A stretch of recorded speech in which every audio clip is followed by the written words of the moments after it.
A pleasant good afternoon and a warm welcome to this special edition of today's interview. I am Tidanki Traore. I'm here today with a sister from Tanzania that will tell us about her country education, health, poverty rate in her country, Tanzania. We take a very short break to be right back with our interviewer. Welcome back and thanks so kindly for joining us. At this juncture, we now cross over to our studio guest. Assalamu alaikum wa rahmatullahi ta'ala wa barakatuh, sister.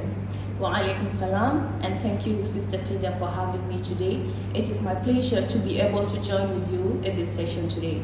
My name is Khadijah Mohammad. I am from Tanzania, and I'm currently a student who's taking a Bachelor of Business Administration, majoring in marketing. Well, as I said before, I come from Tanzania.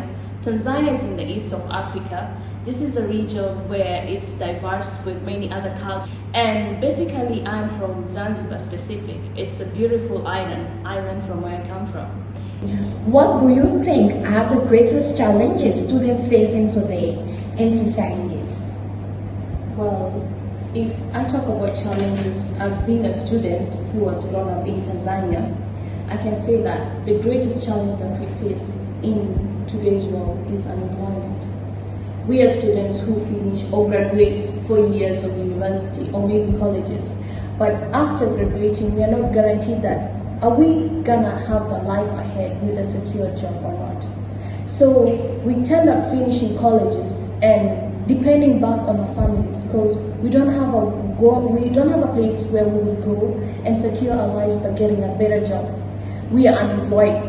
We have the skills, we are people who have the potential, we have the creativity, but in our countries mainly, we don't have the people who will employ us.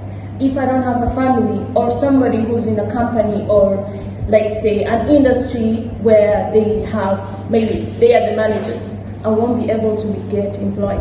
I will stay and be unemployed. So that is the greatest challenges that's facing many students, especially in our country, Tanzania. How do you rate the local hospital in your country, Tanzania?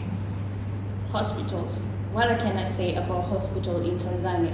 It's a place to be, or maybe I can frame it like home. Actually, I'm not a person who visit the hospital frequently because we have our own fears somewhere. But I can say that the hospital in Tanzania, they take the patient being the patients are their safety priorities, meaning that they care them from the nursing homes and also they feel at home, they are pleased. Though you're sick, you feel you're comfortable with those people who are around you. What do you think are the fundamental human rights for each citizen, not only in Tanzania, but around the world? So when we talk about human rights, I believe it's the freedom that belongs to a person in the world from the time you're born until you die. So which can never be taken away from you. That is the right that just belongs to you. So in my perspective, I believe the fundamental and something that is entitled to you is the right to life. When I say this is that you have the right to life in which you're not discriminated from it. How do you think poverty can be eradicated in your own country, Tanzania? So I believe there are a lot of things we can do in order to eradicate poverty and things in terms of behaving differently and making strategies differently. So in my opinion, the first thing I think we can do is empowering those people who are living in poverty. This can be either by generating incomes or job facilities to them. At least they will be able to develop themselves, their entrepreneurial traits they have as a start.